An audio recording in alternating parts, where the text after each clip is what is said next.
ఈ బిజినెస్ ఏదైనా మీ ఊర్లో ప్రమోషన్ చేయాలంటే అది సుమన్ టీవీతోనే సాధ్యం. ఇప్పుడే సంప్రదించండి.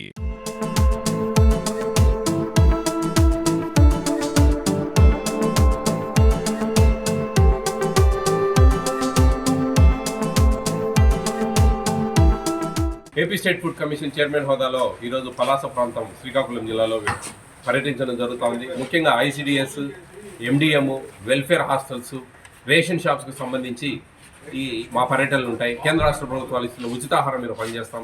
మాకు ఒక వాట్సాప్ నెంబర్ ఉంది 9490555117. ఈ వాట్సాప్ నెంబర్కి వీడియోల రూపంలో ఏమన్నా మీకు జరిగిన అన్యాయాలు, మీకు జరిగిన ఇబ్బందులు వీడియోల రూపంలో పెడితే కన్నా తక్షణమే చర్యలు తీసుకుంటాం. మళ్ళీ మీరు మామూలుగా ఏదో కంప్లైంట్ ఊరికే పెడితే నోటెడ్గా దాని మీద ఎందుకంటే అవి గడిచితో పెడతారు, లేకుంటే ఇంకోటి దానికి తగిన సాక్ష్యాధారాలు ఉండవు.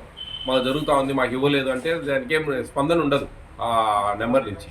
మీరు వీడియోలు పెడితేనే మాకు, లేదు ఏదన్నా మరీ వీడియోలో పరిస్థితి బాగాలేదంటే అట్లీస్ట్ ఫోటోలన్నా పెడితే మేము దాని మీద ఇమీడియట్ చర్యలు తీసుకుంటాం. ప్రతి ఒక్కరు బాధ్యత వహించండి. ప్రతి పౌరునికి ఇది ఒక బాధ్యత. ఇది ప్రభుత్వం వెల్ఫేర్ స్కీమ్స్ ఇస్తుందంటే వాళ్ళకి ఇచ్చే గౌరవం, పేదవాళ్ళను ఒక స్థాయికి తేవాలా, వాళ్ళని ఆదుకోవాలనేది దీంట్లో మెయిన్ మీమాంస. ఆ ప్రభుత్వం చేసే మంచి పనులకు జాగ్రత్తగా ఈ రేషన్ బియ్యం అమ్ముకోవడము ఇవన్నీ కూడా అర్థం చేసుకోవాలి. దానం ఇచ్చిన పుణ్యం వస్తుంది.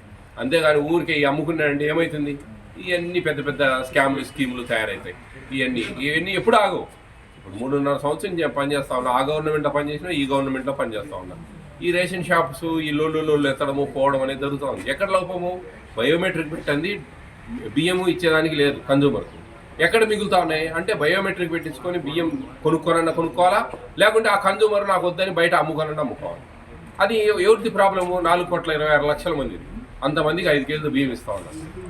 వాళ్ళు చేసే తప్పులు. ఇంకా ప్రతి 4,26,00,000 మంది దగ్గర వాళ్ళ ఇళ్ళ దగ్గర కట్టెలు పట్టుకుని నిలవలేం కదా, మీరు అమ్ముకోకూడదని. అంటే వాళ్ళు అర్థం చేసుకోవాలి. మన పిండి వంటలు చేసుకోవచ్చు మంచిగా, ఎప్పుడైనా లావు వచ్చినాయంటే కదా మంచిగా దోశలు పోసుకోవచ్చు, మంచిగా పిండి వంటలు వడియాలు చేసుకోవచ్చు, రాగి సంగటి చేసుకోవచ్చు. ఇట్లా ఏదో ఒకటి ఉపయోగించుకోవాలి. అంతేగాని 5 కేజీలు నెలలో ఒక మనిషి వాడుకోవడం పెద్ద పని కాదు కదండి. అవి అమ్ముకున్నామంటే ఏంది అర్థం చేసుకోవాలి. లేదు నాకు వద్దని నాకు రాసి ఇచ్చేసేయండి, మాకు వద్దు రైస్ అని సింపుల్గా.